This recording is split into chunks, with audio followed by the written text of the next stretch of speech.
നമസ്കാരം. ടി.പി. ചന്ദ്രശേഖരൻ വധക്കേസിലെ പ്രതികളോട് ഇടത് സർക്കാർ കാണിക്കുന്ന പ്രത്യേക താൽപര്യം കേരളീയർക്ക് അറിവുള്ള കാര്യമാണ്. എത്ര കൊടിയ കുറ്റം ചെയ്തവരാണെങ്കിലും പാർട്ടിക്കാരനാണെങ്കിൽ സംരക്ഷിക്കുമെന്നതാണ് CPM നയം. ഇതായിരുന്നു ടി.പി. കേസ് പ്രതികൾക്ക് തോന്നിയതുപോലെ പരോൾ നൽകാൻ കാരണം. ഇപ്പോഴിതാ കോടതി വിധിയെപ്പോലും കുഞ്ഞനം കുത്താൻ ഒരുങ്ങുകയാണ് CPM ഭരിക്കുന്ന ഇടത് സർക്കാർ. യൂത്ത് കോൺഗ്രസ് പ്രവർത്തകരായ കല്യോട്ടെ കൃഷിവേഷിന്റെയും ശരത് ലാലിന്റെയും കൊലപാതക കേസിലെ പ്രതികൾക്ക് പരോൾ നൽകാനാണ് നീക്കം നടക്കുന്നത്. ജീവപര്യന്തം തടവിന് ശിക്ഷിക്കപ്പെട്ട കണ്ണൂർ സെൻട്രൽ ജയിലിൽ കഴിയുന്ന 8ാം പ്രതി സുഭീഷ്, 15ാം പ്രതി സുരേന്ദ്രൻ എന്നിവരാണ് പരോളിന് അപേക്ഷ നൽകിയത്. ഇവരുടെ അപേക്ഷ അനുഭാവപൂർവ്വം സർക്കാർ പരിഗണിക്കുമോ എന്നാണ് അറിയേണ്ടത്.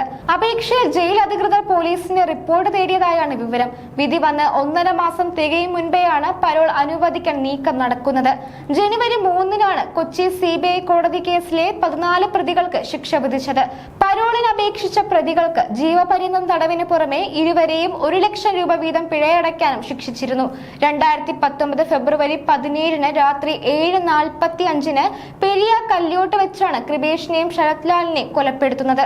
അടുത്തിടെ RMP നേതാവ് ടി.പി. ചന്ദ്രശേഖരൻ വധക്കേസിലെ പ്രതികൾക്ക് പരോൾ ലഭിച്ചതുമായി ബന്ധപ്പെട്ടുള്ള വിശദ വിവരങ്ങൾ പുറത്തു വന്നിരുന്നു. കേസിലെ 3 പ്രതികൾക്ക് 1000 ദിവസത്തിൽ കൂടുതൽ പരോൾ ലഭിച്ചിരുന്നു. ഒന്നാം പിണറായി സർക്കാർ അധികാരമേറ്റത് മുതലുള്ള കണക്കുകളാണിത്.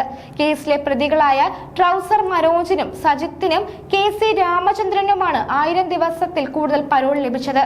KC രാമചന്ദ്രന് 1081 ദിവസവും, മനോജിന് 1068 ദിവസവും, സജിത്തിന് 1078 ദിവസവുമാണ് പരോൾ ലഭിച്ചത്.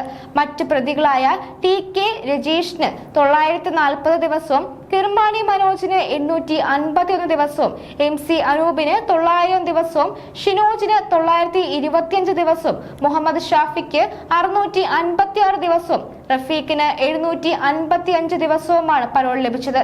കൊടിസുനിക്ക് 2018-ന് ശേഷം Covid special leave, ordinary leave, emergency leave എന്നീ വിഭാഗത്തിൽ 2 മാസം മാത്രമേ പരോൾ ലഭിച്ചിട്ടുള്ളൂ. വടകരയ്ക്കടുത്ത് ഒഞ്ചിയത്ത് വെച്ച് 2012 മെയ് 4-നാണ് TP കൊല്ലപ്പെട്ടത്. ബോംബെറിഞ്ഞ് വീഴ്ത്തിയ ശേഷം വെട്ടിക്കൊലപ്പെടുത്തുകയായിരുന്നു. CPM-ൽ നിന്ന് വിട്ടുപോയി RMP എന്ന പാർട്ടി ഉണ്ടാക്കിയതിൽ പ്രതികൾ പക വീട്ടുകയായിരുന്നെന്നാണ് കേസ്. TP വധക്കേസിലെ പ്രതികൾക്ക് പരോൾ ലഭിച്ചതുമായി ബന്ധപ്പെട്ടുള്ള ചർച്ചകൾ നടന്നുകൊണ്ടിരിക്കവെയാണ് ഇപ്പോൾ പെരിയ ഇരട്ടക്കൊല കേസിലെ പ്രതികൾക്ക് പരോൾ നൽകാൻ നീക്കം തുടങ്ങിയിരിക്കുന്നത്. ഓരോ ജീവിതവും ഓരോ കഥകളാണ്, വേറിട്ട കഥകളുടെ ഒരു കൂട്ടായ്മ. വേണമെങ്കിൽ നമുക്കതിനെ ഒരു നോവലെന്ന് പേരിടാം. അതുപോലൊരു നോവലല്ലേ നിങ്ങളുടെ ജീവിതവും? എന്താ, ശരിയല്ലേ? നിങ്ങളുടെ അനുഭവങ്ങൾ, കഥകൾ എന്തുമായിക്കൊള്ളട്ടെ, അത് കേൾക്കാൻ DNA ന്യൂസിലൂടെ ഞാൻ എത്തുന്നു.